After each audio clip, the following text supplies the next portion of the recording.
Welcome to ABC campus. आज हम ethical issues in financial reporting के टॉपिक में पास्ट एग्जाम का क्वेश्चन करेंगे ऑटम 2015 की अटैम्प्ट से। क्वेश्चन का टाइटल है Fortune limited.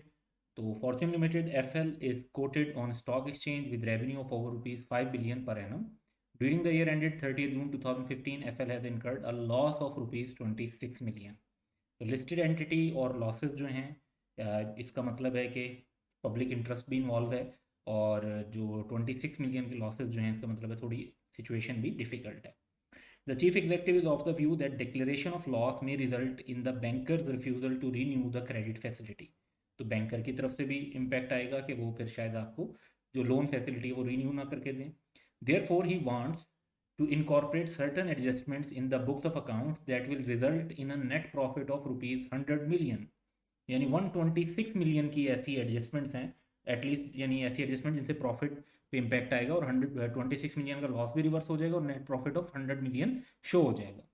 However, the chief financial officer CFO, who is a chartered accountant, is of the view that all possible adjustments allowable under the applicable accounting regulations have already been considered and incorporated। तो ये chart accountant की requirement भी ये होती है कि जहाँ पे एप्लीकेबल फाइनेंशियल रिपोर्टिंग फ्रेमवर्क हो तो उसको फॉलो किया जाए, उसके मुताबिक काम किया जाए। रिक्वायरमेंट अब क्या है क्वेश्चन की कि identify the categories of threats to the fundamental principles of objectivity and professional competence. तो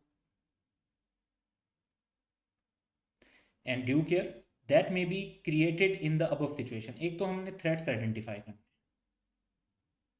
फंडामेंटल प्रिंसिपल तो आइडेंटिफाई कर दिए कि फाइनेंशियल स्टेटमेंट्स अगर इस बायस के साथ बनाएंगे तो ऑब्जेक्टिविटी भी है, और फिर जो professional competence and due care है वो फॉलो नहीं हो रही होगी। तो discuss the safeguards available to CFO in this respect under the I cap code of ethics के जो थ्रेट्स हैं उनको डिस्कस करेंगे, और उन थ्रेट्स को डील करने के लिए जो सेफ गार्ड्स हैं उनको डिस्कस करेंगे। तो आंसर की तरफ चलते हैं।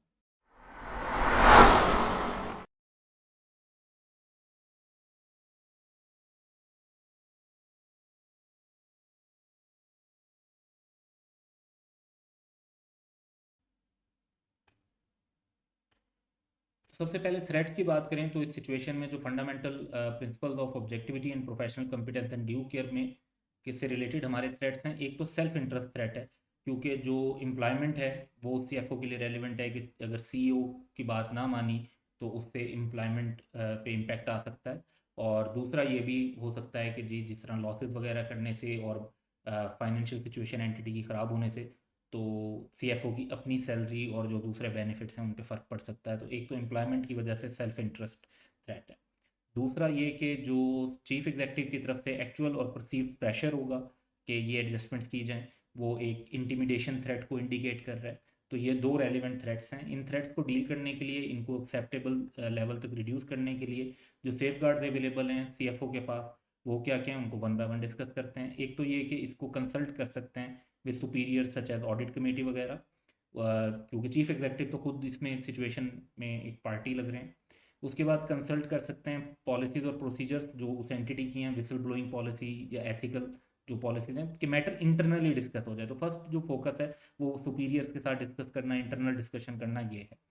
अगर इससे मैटर रिजॉल्व नहीं होता तो फिर कंसीडर करें कि कंसल्ट करें विद रेलिवेंट प्रोफेशनल बॉडी जैसे I CAB, internal external auditor, legal counsel से ओपिनियन ले लें। और थर्ड पार्टीज को इन्फॉर्म करने के बारे में भी सोचें जैसे अप्रोप्रिएट अथॉरिटीज़ हैं, CCP वगैरह। लेकिन इसमें जहन में रखें कि जो आई कैब की गाइडेंस ऑन कॉन्फिडेंशियलिटी है उसको साथ के साथ आप फॉलो कर रहे हैं। और अगर फिर भी इन सारी एक्शंस के बाद भी जो है थ्रेट एक्सेप्टेबल लेवल तक ना आ सकता हो तो फिर आपको उस जो ट्रांजेक्शन है, जो इंफॉर्मेशन है उसके साथ एसोसिएटेड नहीं रहना चाहिए। और इवन ये भी कंसीडर करना चाहिए कि जो पोस्ट है उससे रिज़ाइन कर दें तो वो बेहतर रहेगा या नहीं। तो that's all for today, have a good day.